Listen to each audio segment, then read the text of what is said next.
All right, hey guys, happy Friday. We'll pick up with what we left off on Tuesday.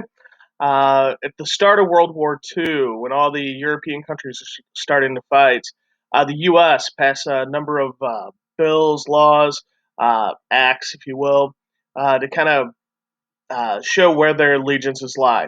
They started passing the neutrality acts that say, "Hey, we're stay neutral. We're still going to sell weapons and lend money to some nations at war, uh, but we're staying out of this. We might give some money away, but hey, we're not a part of this."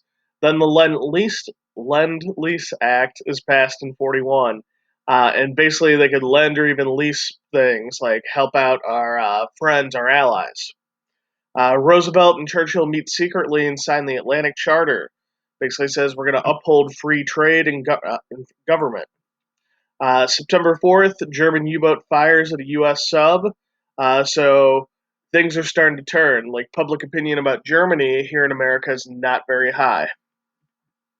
So what really happens to get the U.S. involved in World War II? Japan, they've started out, there's all these sanctions by the world courts. Basically, they're ignoring all those. Yeah, see Pearl Harbor here, December 7th, 1941. Japan at this time, they've taken Vietnam, Cambodia, Laos. The U.S. cuts off oil shipments, and Admiral Yamamoto, Japan's best naval officer, he says Pearl Harbor in Hawaii is a dagger pointed at Japan's throat, and it must be destroyed. So December 7th, 1941, a day that will live in infamy. You guys have heard the speech. Pearl Harbor is attacked. Within 2 hours, Japanese sunk or damaged 19 ships. 2,300 Americans were killed. 1,100 are wounded. Uh, FDR goes on the radio, gives his famous "Day That Will Live in Infamy" speech, and then the U.S. Uh, Congress declares war. Roosevelt, you see him signing off on it. USS Arizona is one of the ships sunk at Pearl Harbor. There's a famous museum there now, and there's a I think a link on here where you guys can go watch that video, like of a little tour. It's okay if you go to Hawaii, check it out. Japan, they continue winning. Guam and Wake fall easily to Japan. The Philippines, it takes about 3 months, but they win there. Later, Japan takes Burma, so they're on the offensive, winning a whole bunch early on in the Pacific Theater.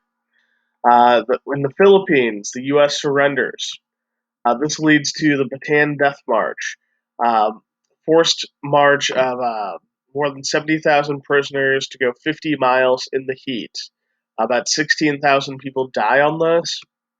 Um, 12,000 Americans who surrendered were included in that march. The British soldiers were treated extremely harshly by the Japanese. Um, and the Japan, they seem unbeatable for a time.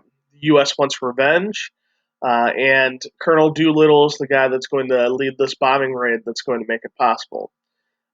They go and fly these B-52 bombers to Tokyo and other Japanese cities, and they drop bombs on mainland Japan. And it shows the Japanese, it gives them a little bit of fear that, hey, they can't hit us. They are able to hit the main islands in Japan. Uh, the Battle of Midway. This is a key location. Um, Thanks to code breakers, the U.S. knew they were coming, so they get to fight pretty quickly. Um, it's the biggest turn in the war because it's a chance where the U.S. pilots destroy 332 planes and 4 aircraft carriers. The U.S. Excuse me. They start to think, okay, maybe we can win this war. The Japanese aren't completely unstoppable. The big leader over there for the U.S. is Douglas MacArthur, um, and they come up with the idea of island hopping. So instead of going into each island where it's going to take a long time to uh, liberate, they go and they take strategic islands so they can get to uh, key Japan islands faster, Japanese islands. So there's a video of Pearl Harbor 70 years later.